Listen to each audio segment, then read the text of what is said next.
আজকে আমাদের council of অ্যাডভাইজারের meeting ছিল। সেই মিটিংয়ের ব্যাপারে কিছু গুরুত্বপূর্ণ সিদ্ধান্ত হয়েছে। একটা সিদ্ধান্ত উনি অলরেডি প্রেস স্টেটমেন্টের মাধ্যমে জানিয়ে দিয়েছেন। এটা হচ্ছে জুলাই গণ অভ্যুত্থানের সেলিব্রেশন সংক্রান্ত। এটা অলরেডি উনি প্রেস স্টেটমেন্ট দিয়ে জানিয়ে দিয়েছেন। এটার ব্যাপারে আমি কিছু বলছি না।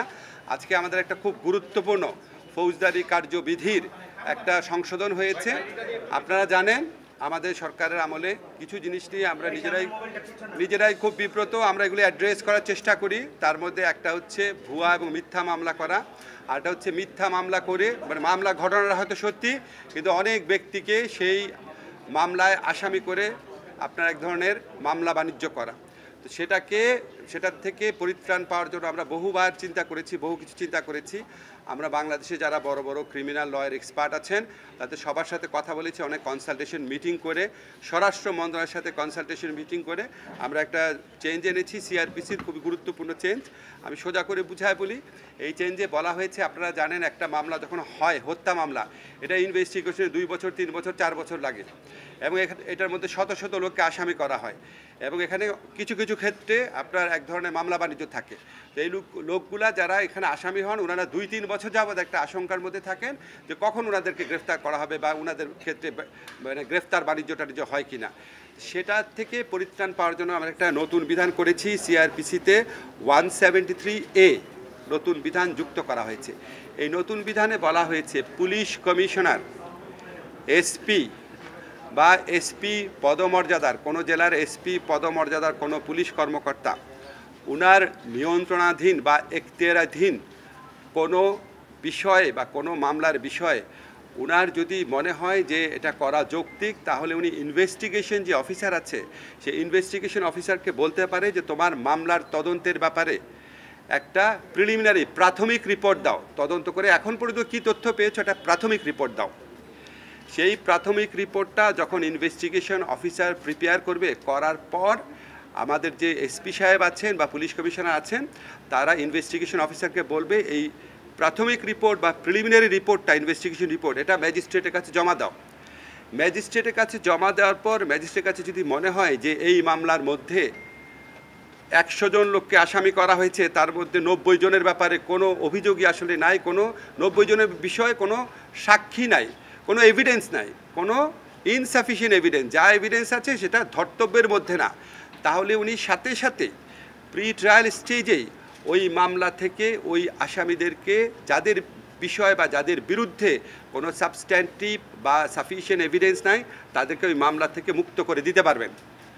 আমরা আশা করছি এইটা যখন কার্যকর হবে, আশা করছি আমাদের পুলিশ প্রশাসন এবং আদালত প্রশাসন ওনারা একসাথে কাজ করে যেই সমস্ত মামলায় আপনার গ্রেফতার বাণিজ্য বা মামলা বাণিজ্য হচ্ছে, অসংখ্য লোককে আসামি করা হচ্ছে এবং যাদের বিরুদ্ধে প্রিলিমিনারি রিপোর্টে, পুলিশের প্রাথমিক রিপোর্টে কোনো রকম এভিডেন্স পাওয়া যাবে না, তাদেরকে আদালত প্রাথমিক স্টেজে, প্রি ট্রায়াল স্টেজে বিচার শুরু করার আগেই ডিসচার্জ করে দিতে পারবেন। তো ডিসচার্জ করে দিলে ভুয়া মামলা বা মামলা বাণিজ্য থেকে অনেক লোক আশা করি রেহাই পাবেন এবং এইটা মানে এটা না যে তদন্ত থেমে থাকবে, তদন্ত থেকে যাদের বিরুদ্ধে কোনো রকম সাবস্ট্যান্টিভ এভিডেন্স নাই তাদেরকে মুক্ত করে দেবেন, ডিসচার্জ করে দেবেন, বাকিদের বিষয়ে তদন্ত চলতে থাকবে।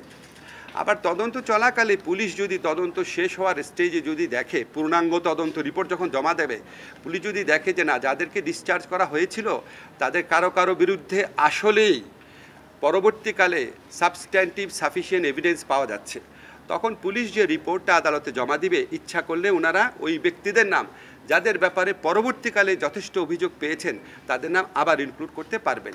এই হচ্ছে আমাদের সংশোধনীটার বিষয়। এটার মূল লক্ষ্য হচ্ছে ভুয়া মামলা এবং হয়রানিমূলক মামলা থেকে শিকার হচ্ছেন যারা, তাদেরকে একটা প্রি ট্রায়াল স্টেজে, বিচারপূর্ব স্টেজেই একটা রেহাই দেওয়ার বা অব্যাহতি দেওয়ার চেষ্টা করা। এটা হচ্ছে একটা। আর সেকেন্ড, আজকে আরেকটা গুরুত্বপূর্ণ আইনগত অগ্রগতি হয়েছে, সেটা হচ্ছে আপনারা জানেন যে OHCHR যে অফিসটা, UNOHCHR এর যে অফিসের প্রধান ওয়ালকার টুর্ক, উনি আমাদের দেশে সফর করেছিলেন। OHCHR আমাদের এখানে একটা জুলাই গণ অভ্যুত্থানকালে সংগঠিত গণহত্যা এবং মানবতা বিরোধী অপরাধের উপর একটা অত্যন্ত ইম্পর্টেন্ট ফ্যাক্ট ফাইন্ডিং রিপোর্টও জমা দিয়েছেন। তো ওনাদের সাথে আমাদের সরকারের অনেক দিন যাবত আলোচনা চলছিল যে OHCHR যেটা আছে, জাতিসংঘের মানবাধিকার বিষয়ক যে অফিস OHCHR, সেই অফিসের এক মিশনের একটা সেই অফিসের একটা মিশন শাখা বাংলাদেশে ওনারা খুলতে চাচ্ছিলেন, মানে ওই OHCHR মিশনের একটা অফিস বাংলাদেশে হবে এই লক্ষ্যে ওনারা আলোচনা করছিলেন। তো এই আলোচনা একটা উল্লেখযোগ্য অগ্রগতি হয়েছে। আমরা যে ড্রাফট MOU বা সমঝোতা স্মারক সেটা আজকে মন্ত্রী পরিষদের সভায় নীতিগতভাবে অনুমোদিত হয়েছে। সেটা আমরা কয়েকজন উপদেষ্টারা মিলে আরেকটু পরীক্ষা করব, করার পর ফাইনাল যে টেক্সটটা সেটা আমরা OHCHR ভলকার টুর্কের কাছে সরাসরি পাঠাবো। ওনারা এগ্রি করার পর আশা করি আমরা দ্রুততম সময়ের মধ্যে MOUটা সাইন করতে পারবো এবং এটার ভিত্তিতে বাংলাদেশে জাতিসংঘের মানবাধিকার বিষয়ক একটা অফিস হবে। এটা অফিসটা হবে প্রাথমিকভাবে 3 বছরের জন্য। এই 3 বছরের মধ্যে দ্বিতীয় বছরে যদি দুই পক্ষ মনে করে রিনিউ হওয়া দরকার তাহলে সেটা বিবেচনা করে দেখতে পারবে। আমরা আশা করি আগামীতে এবং আমাদের সরকার আমলেও যদি কোনো গুরুতর মানবাধিকার লঙ্ঘনের ঘটনা ঘটে, যে কোনো ক্ষেত্রেই ঘটে, তাহলে আমাদের যে মানবাধিকার বিষয়ক যে রাষ্ট্রীয় এজেন্সি অফিসগুলো আছে এটার পাশাপাশি OHCHR-এর যে লোকাল অফিসটা হবে সেটা একটা গুরুত্বপূর্ণ ভূমিকা পালন করতে পারবে। এটাই হচ্ছে আমাদের আজকে আলোচনা বিষয় ছিল। আরেকটা লিগ্যাল ডেভেলপমেন্ট আপনাদের জানিয়ে রাখি, আমাদের যে মুরাদনগরে যে জঘন্য আপনার ধর্ষণের ঘটনা ঘটেছে সেটা আমরা বাংলাদেশের যে কোনো সাধারণ নাগরিকের মতো আমরা সবাই মর্মাহত, ক্ষুব্ধ এবং আমরা আমাদের স্বরাষ্ট্র মন্ত্রণালয়ের সাথে সাথে ব্যবস্থা নিয়েছে। প্রধান আসামি সহ যারা এই ছবিগুলো ছড়িয়ে দেওয়ার কাজটা করেছে, অত্যন্ত দায়িত্বহীন অপরাধমূলক কাজটা করেছে, সবাইকে গ্রেফতার করা হয়েছে। আপনারা জানেন আমরা ধর্ষণ সংক্রান্ত যে আইন আছে সেটার অ্যামেন্ডমেন্ট করেছি। দ্রুততম সময় আপনারা মাগুরার ক্ষেত্রে আপনার বিচারও দেখেছেন। এটাও আমরা সর্বোচ্চ গুরুত্ব দিয়ে এই ঘটনার বিচার করব, এটা আমরা বদ্ধপরিকর। শুধু এটুকু জানালাম আপনাদের। CRPC-টা তো আপনার অধ্যাদেশ আকারে নীতিগতভাবে চূড়ান্ত অনুমোদনই হয়ে গেছে। এখন আপনার চূড়ান্ত অনুমোদন হয়ে যাওয়ার পর আইন মন্ত্রণালয় যে লেজিসলেটিভ ড্রাফটিং যে উইং আছে সেখানে ভেটিংয়ের জন্য যায়। ভেটিংয়ের জন্য আপনার একদিন লাগবে, আমরা খুব দ্রুত কাজ করে দিই। আশা করি আগামীকাল গেজেট নোটিফিকেশন হয়ে যাবে, তার মানে আগামীকাল থেকে কার্যকর হয়ে যাবে।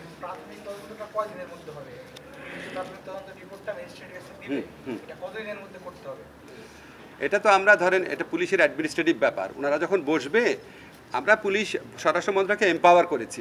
এম্পাওয়ার করার পর ওনারা সিদ্ধান্ত নেবে, প্রশাসনিক সিদ্ধান্তের মাধ্যমে যে আইনগতভাবে আমার কর্তৃত্ব আছে, আমি তোমার বললাম, ওনারা সিদ্ধান্ত নেবে এটা 24 ঘন্টার মধ্যে দাও বা এটা 48 ঘন্টার মধ্যে দাও। এক একটা মামলা তো এক এক ধরনের না, আইনে উল্লেখ করার দরকার নাই, কারণ কোনো মামলা থাকতে পারে 500 আসামি, কোনো মামলা থাকতে পারে 50 জন আসামি। তো সেটা যে সুপারভাইজিং যে পুলিশ অফিসার আছেন, ধরেন SP আছেন, পুলিশ কমিশনার আছেন, ওনারা তো বুঝবে। আমরা ওনাদেরকে ক্ষমতায়িত করেছি, সরকার ওনাদেরকে ক্ষমতায়িত করেছে, ভুয়া মামলা আর মামলা বাণিজ্য থেকে মানুষকে রেহাই দেওয়ার একটা সুযোগ করে দিয়েছে। এবং এটা ওনারা কিন্তু সিদ্ধান্ত দিবে না, সিদ্ধান্ত কিন্তু আদালত দিবে। ওনারা প্রাইমারি ইনভেস্টিগেশন রিপোর্টটা শুধু জমা দিবে।